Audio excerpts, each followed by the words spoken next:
बिहार विधानसभा चुनाव से पहले वोटर लिस्ट के विशेष गहन पुनरीक्षण एसआईआर के विरोध में विपक्षी दलों ने सुप्रीम कोर्ट का रुख किया है और इस मामले में सुप्रीम कोर्ट में सुनवाई लगातार जारी है। याचिकाकर्ता की तरफ से वरिष्ठ अधिवक्ता गोपाल शंकर नारायण ने कहा कि हम वोटर लिस्ट के विशेष गहन पुनरीक्षण को चुनौती दे रहे हैं। कोर्ट ने कहा कि हम सभी याचिकाओं पर नहीं जाएंगे। निर्वाचन आयोग की पैरवी पूर्व अटॉर्नी जनरल के वेणुगोपाल कर रहे हैं। याचिकाकर्ता के अधिवक्ता गोपाल शंकर ने कहा कि निर्वाचन आयोग एसआईआर को पूरे देश में लागू करना चाहता है और इसकी शुरुआत बिहार से की जा रही है।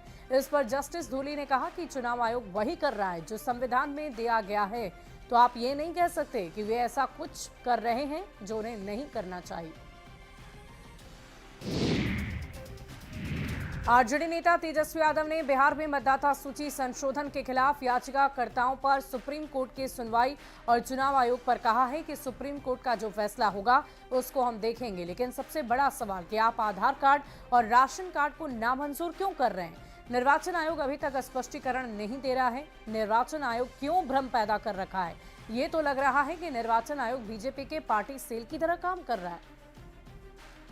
बड़ा सवाल ये खड़ा हो रहा है कि आप आधार कार्ड को नामंजूर क्यों कर रहे हैं, आप राशन कार्ड को नामंजूर क्यों कर रहे हैं, आप जॉब कार्ड को, मनरेगा कार्ड को नामंजूर क्यों कर रहे हैं। अभी भी जो है बिहार के लोगों के पास वो डॉक्यूमेंट है ही नहीं। कहीं भी कोई भी स्पष्टीकरण जो है चुनाव आयोग नहीं दे रहा है। मतदाता सूची संशोधन के खिलाफ याचिकाओं पर सुप्रीम कोर्ट सुनवाई पर डिप्टी सीएम विजय सिन्हा ने क्या कुछ कहा है वो हम आपको सुनवाते हैं। ठीक है, माननीय न्यायालय का फैसला अगर जो उसके विरोध में आवेगा फिर आंदोलन करेगा। ये संविधान विरोधी लोग हैं। आप देखें, इनकम टैक्स, सीबीआई, ईडी, माननीय न्यायालय, अब चुनाव आयोग, ये संवैधानिक संस्था के विरुद्ध हमेशा ये उनके पक्ष के अनुकूल फैसला नहीं आए तो उसके विरोध करेंगे।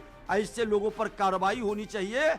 देश के अंदर बाहरी तत्व के लोग लोकतंत्र को कलंकित न करे। चुनाव आयोग पारदर्शिता से सही लोगों की वोटिंग का व्यवस्था बना रही है, जागरूकता कर रहा है, इसमें आपत्ति किसी को नहीं होनी चाहिए।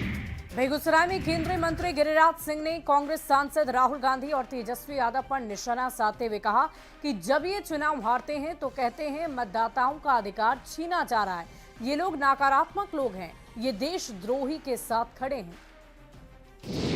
एक गांव की कहावत, तीता तीता थू थू और मीठा मीठा खट खट।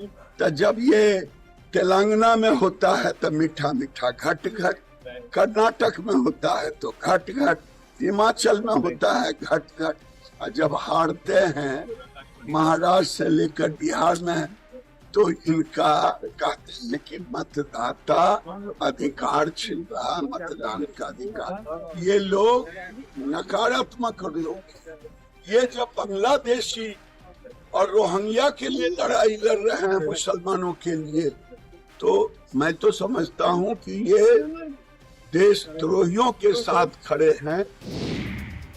महागठबंधन के प्रोटेस्ट मार्च में कन्हैया कुमार और पप्पू यादव को मंच पर जाने से रोके जाने पर डिप्टी सीएम विजय सिन्हा ने तंज कस दिया है। उन्होंने कहा कि कल बिहार बंद में गुंडा राज का चेहरा साफ नजर आया। सड़क पर जो रथ चल रहे थे वहां पर गुंडाई हो रही थी। अपने ही दल के लोगों को बाहर किया जा रहा था। पप्पू यादव, कन्हैया कुमार को इसलिए बाहर किया गया क्योंकि तेजस्वी यादव का कद छोटा ना हो जाए। ये लोग वंशवादी लोग हैं और इसीलिए डरते हैं कि जमीन से उठा हुआ कन्हैया और पप्पू यादव के चलते हम विलुप्त ना हो जाएं। देखिए, ये अराजकता के प्रतीक हैं। ये जंगल राज वाले लोग, गुंडा राज का चेहरा कल दिखाई पड़ा। सड़क पर जिस रथ पर चल रहे थे वहां भी गुंडे हो रहा था। अपने ही दल के लोगों को ठेल के नीचे कर रहा था। पप्पू यादव और कन्हैया जैसे लोगों को इसलिए ठेल करके डिमोरलाइज किया गया कि तेजस्वी यादव का कद छोटा ना हो जाए। गया जी के अतरी प्रखंड में एक धरना में शामिल होने पहुंचे अतरी विधायक रणजीत यादव के सामने ही एक मुखिया पति ने एक विवादित बयान दे डाला। जिसमें मुखिया पति ने कहा कि भूरा बाल साफ करो, अब फिर वही समय आ गया है। वैसी ही स्थिति बन रही है। वही अब नारा सोशल मीडिया पर वायरल है। हालांकि जैसे ही मुखिया पति मुनरिक यादव ने ये बातें कही, वहां पर मौजूद अत्रि विधायक रणजीत यादव और अन्य लोगों के मुस्कुराते हुए इसे रोकने का भी प्रयास किया है। हालांकि इसके बाद तुरंत अत्रि विधायक रणजीत यादव